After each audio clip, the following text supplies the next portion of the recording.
اللہ کو سب سے زیادہ پسند اپنی تعریف ہے۔ اللہ کو دعوت دینے والا کیوں پسند ہے؟ اس کی تعریف کر رہا ہے۔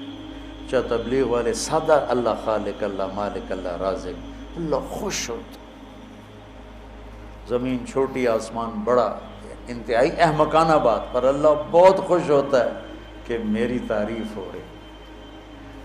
المخلوق کی خالق کے ساتھ کوئی نسبت نہیں ہوتی کہ بھئی دکان چھوٹی اور اللہ بڑا، زمین چھوٹی، زمین تشائی کوئی نہیں، آسمان چھوٹے اور اللہ بڑے۔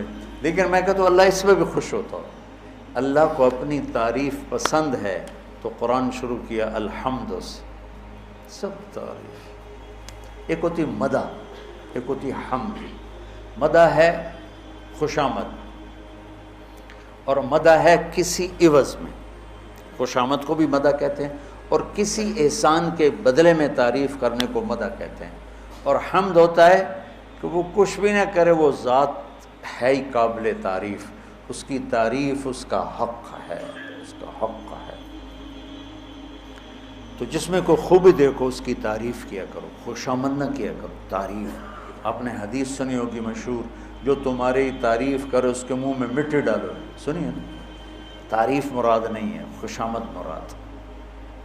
تو خوشامد آدمی کو تباہ کر دیتی، اور اس کی حوصلہ افزائی نہ کرنا بھی اس کو توڑ کے رکھ دیتی۔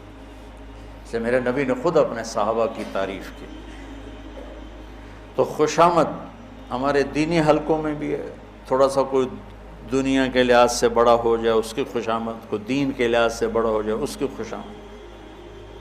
ہم ایک بڑے شیخ سے ملنے گئے، ہمارے بڑے مشائخ میں سے، اس کے چشتی سلسلے کے، تو وہ تشریف فرما تھے، ہماری جماعت گئی، ان کے مریدین بیٹھے تھے۔ کہ میں آپ کو دیکھو آنکھوں دیکھا بتا رہا ہوں، سنا ہوا نہیں بتا رہا ہوں۔ تو پیر صاحب کچھ بولنے لگے تو انہوں نے کہا ہوتا ہے بعض اوقات آدمی بات کرنے سے پہلے جیسے یہ گانے والے وہ راگ لاپتے ہیں تاکہ اس راگ پہ گانے کو لا سکے۔ تھوڑی تھوڑی میرے اس زمانے پرانے کی یادیں الو کی پٹھی آ جاتی ہیں۔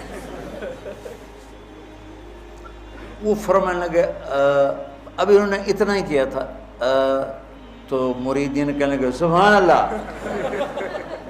میں نے اتنی مشکل سے اپنی ہنسی کو روکا، وہ کرما لیو کو پیر نو بولن تا دیو خالی سبحان اللہ۔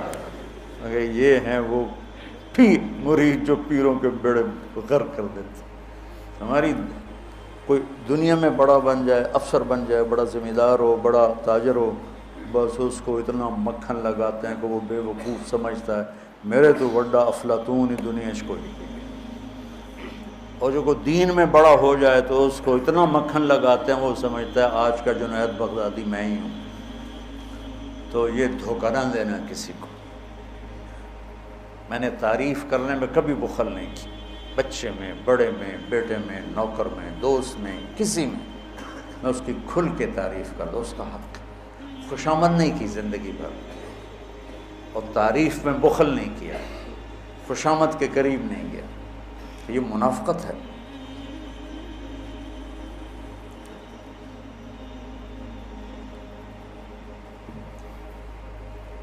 ہمارا ایک دوست سے کہنے لگا، ایک وزیر سے میں ملنے گیا، کہنے لگا اس کو میں نے گلہ کیا تیرے کام تھے کیسے ہو رہے ہیں، سارا کام گڑبڑ ہو رہا ہے۔ کہ میں تمہیں اپنے مشیر بتاؤں کیسے ہیں میرے مشیر، تم دیکھنا۔ کہ جب ایسے میرے مشیر ہوں گے تو میں خواب کام کروں گا۔ کہ کیا دیکھنا؟ کہ اس نے بیل بجائی، کہ فلاں کو بلاؤ، اس کا جو ساتھ تھا پی اے وغیرہ جو بھی تھا، تو اسے کہتا ہے سنیں، یہ سندھ کی بات ہے، صحیح سنا ہے خشک سالی ہے، بارشیں کوئی نہیں ہوئیں۔ ہاں صحیح، دیہات اجڑ گئے، پانی کا قطرہ نہیں ہے، لوگ بھی تھر کے لوگ بھی مر رہے ہیں۔ جی آپ نے صحیح سچ کہا ہے۔ شیلے بیل بجائے، دوسرے کو بلاؤ، وہ آ گئے۔ صحیح سنا ہے بڑی بارشیں ہوئی ہیں، بڑی ہاں صحیح طوفان آئے پڑے، جانور چ بہ گئے، گھر بہ گئے، صحیح دیہات تباہ ہو گئے، صحیح انہوں نے کہا یہ میرے مشیر ہے، میں کیا حکومت چلاؤں؟ تو دیکھو خوشامد حرام ہے اور تعریف نہ کرنا بخل ہے۔ اپنے شاگرد کی کرو، اپنی بیوی کی کرو، اپنے بچوں کی کرو، اپنے بھائیوں کی، اپنی بہنوں کی، اپنی ماں کی، اپنے باپ کی، اپنے استاد کی، تو اس میں حوصلہ پیدا ہوگا اور آپ کا ظرف بڑا ہوگا۔ چونکہ جب آدمی خوشامد سنتا ہے نا، پھر وہ اپنے سامنے کسی کی تعریف بھی نہیں سنتا، کہتا بس تجھے میرے واسطے ہی بولی رکھو۔